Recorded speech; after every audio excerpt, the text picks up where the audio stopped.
At this stage in life, kids should focus on themselves and find out who they are instead of thinking who they're going to be if they don't pass. Quoted by Jordan B. STAR tests are state-mandated tests that are supposed to measure a child's academic readiness, but really do more harm than good. These tests should be eradicated, and they're not serving their purpose. First, we'll talk about why STAR tests should be eradicated. Next, how STAR tests affect a child's mental health. Then, healthy alternatives to STAR tests. Why STAR tests should be eradicated. Some students don't do well on tests, but excel in daily assignments. The stress of having to pass a big test to move on to the next grade is not the kind of pressure we should be putting on kids starting in the 3rd grade. I can relate to this stress that is felt the day of or even the week of the STAR test. Due to the stress, kids may perform poorly on tests, which will not give off an accurate measurement of their academic readiness. School funding from the government is also based on how students perform within the school. Higher scores equal more money. But this should really be the other way around. Schools with worse scores may not be able to afford good teachers or provide their students with the resources they need to be successful, which can directly affect.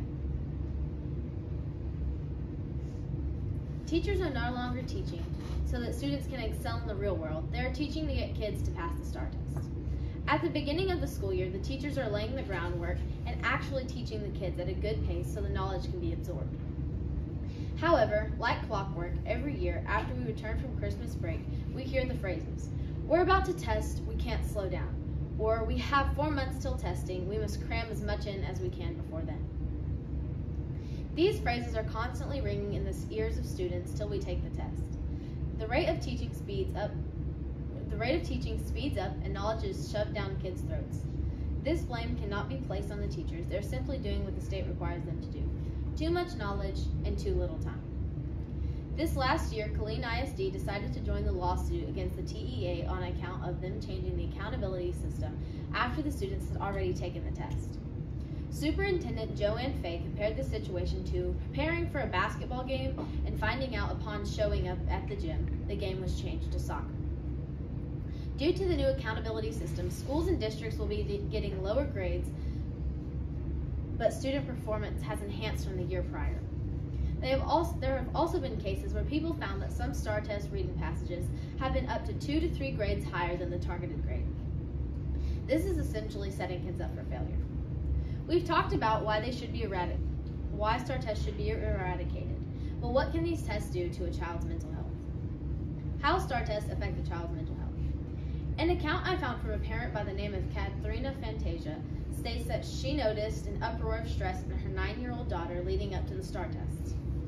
It's some kind of pressure that is associated with the STAR test that is completely unnecessary for small children and preteen children, quoted from Fantasia. I have experienced this every year since the 3rd grade. I am currently a sophomore in high school. I see the stress in my classmates, and my 13-year-old brother, and my teachers. My brother struggles in school year-round and does not test well.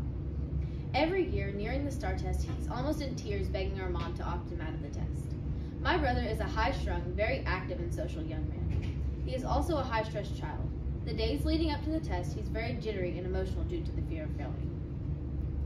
Rina Perwaldia, Director of the Department of Psychiatry and Behavioral Sciences at UT Health San Antonio, says that STAR testing is one of the most challenging times of the year for both students and teachers with their mental health and increases in mental health issues, especially during these times of year prior to and at testing time. It causes significant distress for students and teachers. Not only is this stress affecting students, but also teachers. Teachers' jobs depend on whether their students can pass the test at the end of the year. How can a stressed teacher teach a stressed student? STAR tests aren't accurate and are not good for a child's mental health. So what are some healthy alternatives to STAR testing? Healthy alternatives to STAR testing. One alternative is a project-based system. Students must complete a series of projects to demonstrate their understanding throughout the year. This would create a low-stress environment and make it more enjoyable to learn about the subject in the process. Another way to do this is just to simply monitor students' grades throughout the year and averaging their grades at the end of the year to measure their level of understanding. Also, classroom discussions or one-on-one discussions with the teacher can be a healthy alternative to state testing. A student sits down with the teacher, and the teacher asks the students questions in a conversational manner, and the teacher evaluates the student's understanding of the subject through their responses. I hope this information I've given you has helped you form your own opinions on the subject of STAR testing. First, we talked about why STAR tests should be eradicated. Next, how STAR tests affect a child's mental health. Finally, healthy alternatives to STAR tests. STAR tests are not a practical way to measure our students' academic readiness and are not helping students or teachers in any way. If you're a parent, I encourage you to monitor your children during the STAR test time and see how their behavior changes leading up to the test and the day of. What are your thoughts on state-mandated testing? Should it continue? Why or why not?